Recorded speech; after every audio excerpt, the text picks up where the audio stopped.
On June 21, 2012, 4 Texans set out in the early hours of the morning from the base camp of America's most dangerous volcano in Washington State Park. Standing at 14,410 feet, Mount Rainier towers over the surrounding landscape, intimidating anyone who is willing or brave enough to attempt the climb. It is an icon in the Washington landscape that is as dangerous as it is beautiful. Over the span of the summer solstice, longest day of the year, the group would soon realize that this would be the longest day of all of their lives. This is their story.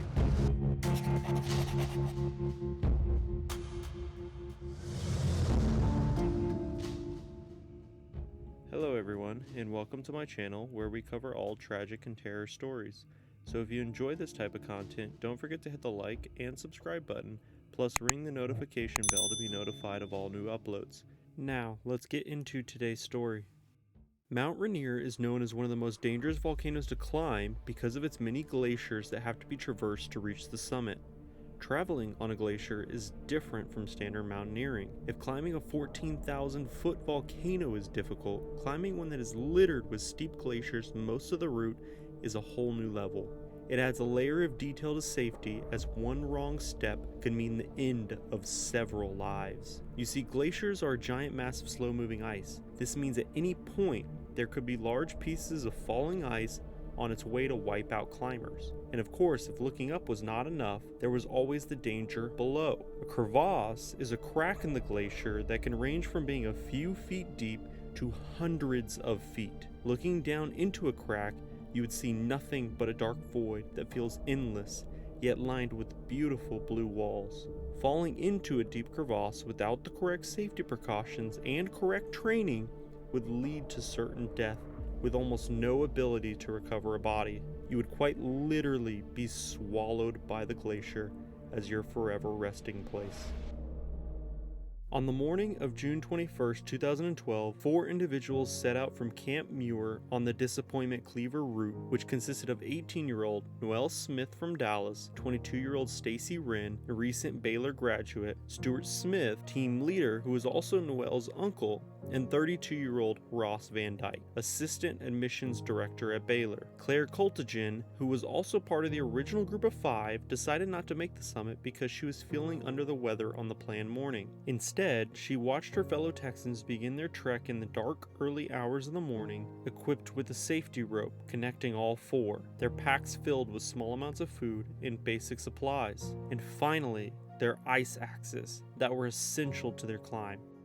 This was going to be a 2-day climb which started from the base camp, traversing up the Disappointment Cleaver route, or DC route, the most common way up the mountain. On average, this was a 6 to 8 hour climb from the base of the volcano, through Skyline Trail, past Panorama Point, and finally reaching Camp Muir. Then the following day, another 5 to 8 hour climb traversing through Ingram Glacier and Disappointment Cleaver to reach the summit. The group made quick work of the route on June 20th, reaching Camp Muir ahead of schedule, giving them time to prepare for the summit push the next day. Claire could not help but wish that she was a part of the group of 4 as she watched them begin the trek that morning, eventually fading into the dark landscape. It was a clear and beautiful day on Mount Rainier, and the weather was on the group's side, but this is not the only risk of climbing the volcano. Although Mount Rainier has not produced a serious eruption in the past 500 years, it is particularly dangerous because of its frequent earthquakes, extensive glacier mantle, and the risk of large rock slides and ice falling down the volcano. The descent is inherently more dangerous than the trek up, like most mountains, with the glaciers being the most treacherous. What is particularly dangerous about crevasses on Mount Rainier is the camouflage of a thin layer of snow piling on top of the cracks, making it virtually impossible to see whether your next step will lead you further to your destination or into the inner depths of the glacier. To protect yourself and your team against these risks, you would climb and descend with a rope tied to all members of the group. This connects you as one unit, slowly trudging your way through the landscape. If a member of your team were to take a wrong step and fall into a crevasse, the remaining members would have a split second to dig their feet into the snow, fall to the ground, and plunge their ice axes into the glacier, bracing themselves and everyone else for the eventual tug of the rope. This was the ultimate trust of your team. But if the remaining team members are not able to brace quickly enough, or if the ice falls away on multiple people, this could lead to the entire group plunging into the darkness. Still knowing all of these risks, the group was determined to climb the volcano, particularly Ross Van Dyke, who had spent 2 years preparing for the summit and was leading the group on the morning of June 21st. The group slowly progressed up the mountain, eventually reaching the summit at 10:30 a.m. They all exchanged high fives while they smiled ear to ear and extended their arms out as if they could touch the entire world. They had climbed for 6 hours, single file through the darkness of the morning, and this moment made it all worth it. This would be some of the greatest accomplishments to this point in their lives. Unknowingly, later in the day would be one of the worst moments of their lives. They spent the next few minutes basking in the clear blue sky with the sun beating down on their teary eyes. They ate candy bars, they took a swig of water, and as they looked out for 100 miles, they realized it was time to go. And so they started packing their items. They took one last photo, making sure their 80-foot rope was still attached to each member, and then they took the first steps down the volcano at about 10:40 a.m. The group made really good time, and within 30 minutes were starting the descent down the Disappointment Cleaver. They knew that this would be the most dangerous part of the route, and led by Van Dyke, they gingerly took one step at a time as they watched from above for falling ice and below for hitting crevasses. They were tied together by a thin lifeline that was a live together, die together type of bond. Stacy Wren was bringing up the rear of the group.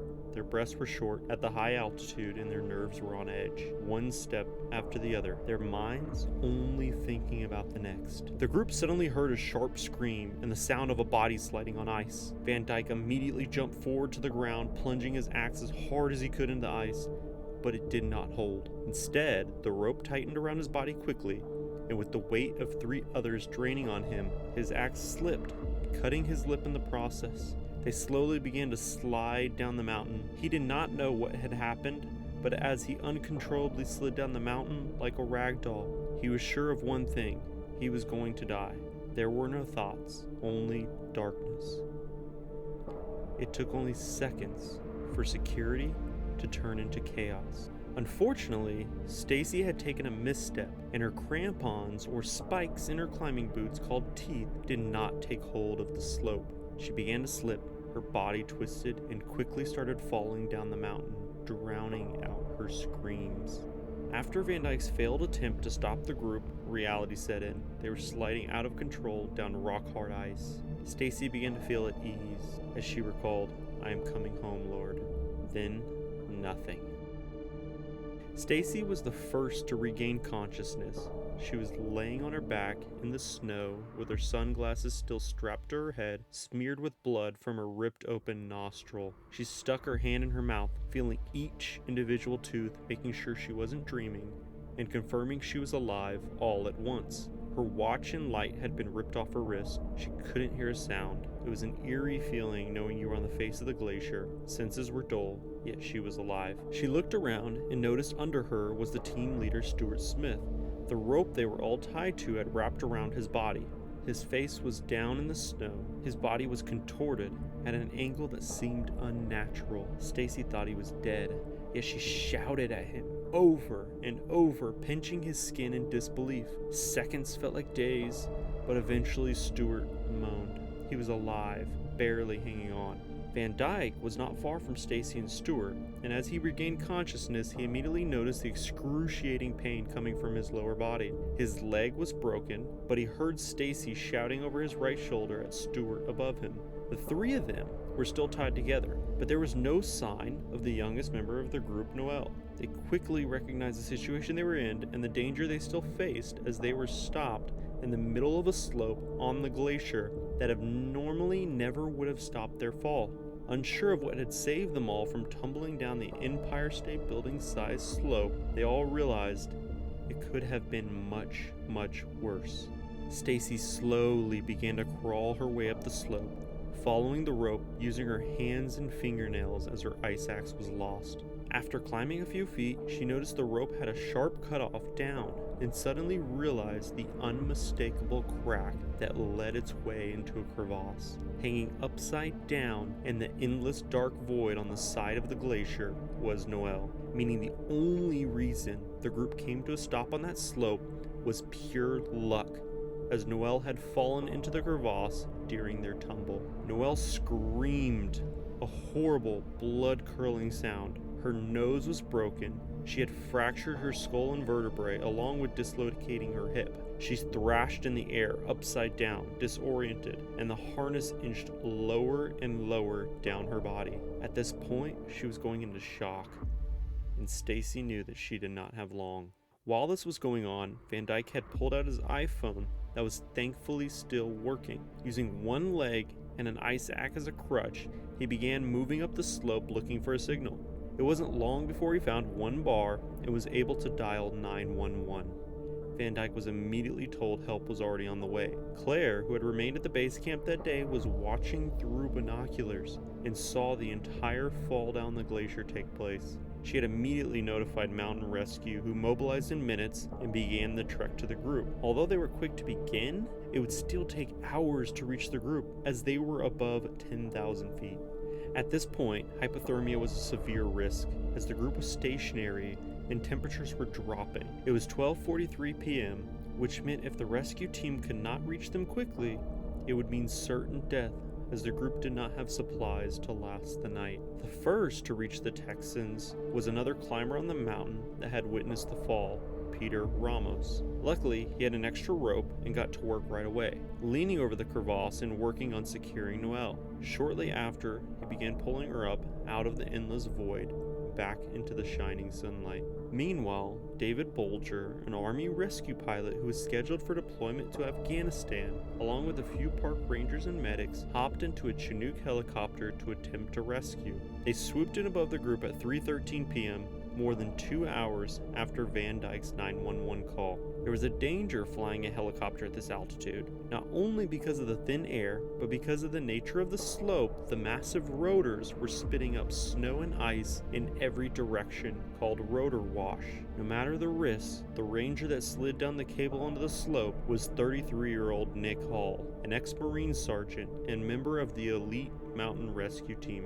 As soon as his boots hit the ice, he began moving in between each of the climbers, checking on them and getting them ready for an evacuation. Ramos had lifted Noel out of the crevasse, and being the most severely injured, she was the first to be assessed and then wrapped in a sleeping bag type harness that would be connected to the dangling cable from the Chinook.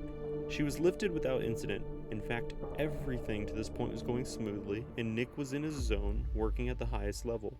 As the cable was lowered down for the second member to be lifted, Nick was standing on the slope, untethered to anyone. He reached out and grabbed it. He was preparing the cable when he was struck by a gust of wind and the rotor wash coming from the helicopter at the exact same moment. It was a perfect display of nature, and nobody could have predicted it, but it was this very moment when Hall slipped, and there was no crevasse or rope to stop his fall. Ramos remembers laying his body over Stuart Smith, trying to protect him from the snow and ice coming from the rotors, when he felt a large thump on his back, as if someone had landed on him from above. As soon as he felt it, it was gone in an instant, and all went quiet as the helicopter quickly veered away from the mountain. Hall was gone. It was 5:01 p.m. when an unsteady voice came on the radio asking Nick, are you there? But there was no answer. Unfortunately, Nick Hall tumbled backwards, head over heels, down the mountain, and ultimately to his death. Those above watched in horror as their friend fought every inch, trying to dig his axe into the snow and find a way to stop his fall at any point, until his body had picked up too much speed and he spun repeatedly, lost in the falling snow and ice. He never once gave up. Ramos would later say, "My body began to hurt as I thought of him falling and bouncing through the terrain like a rag doll. I could only hope he got knocked unconscious early in the fall." After another ranger hopped out of the helicopter to check Nick's body 3,000 feet lower than where the original rescue was taking place, they confirmed that he was gone. The helicopter was low on fuel, but there were 3 members still on the mountain that were in a dire situation. The sun was dropping fast, but it was the summer solstice, so there was still some light at 7:37 p.m. The captain decided to continue the rescue, and after pulling Van Dyke, then Stewart up, Stacy was the final member of the group on the mountain, alone with 2 rangers. As they began her rescue, the pilot became disoriented for a brief second, but because of the high altitudes, he lost control of the helicopter. During this second, the rotors tilted downwards, close to hitting Stacy and the park rangers, and at this point, he was called back, meaning Stacy, who had early stages of frostbite in her fingers and toes, would have to spend another night on the slope.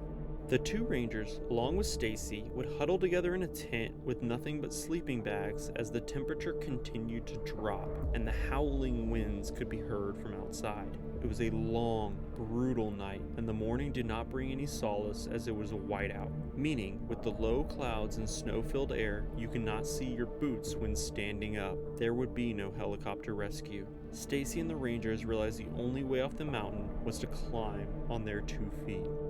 Haunted by the images of Noelle hanging in the crevasse, Stacy trudged her way through waist-deep snow with her teeth chattering.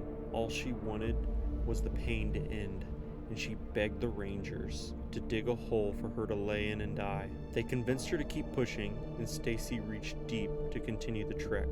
Her mind was on autopilot. Lift leg, find stable ground, repeat. Hours would go by, and she would take her final steps off the mountain.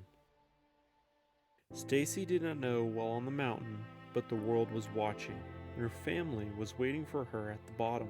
Her mom fell to her knees and began to sob as she saw her.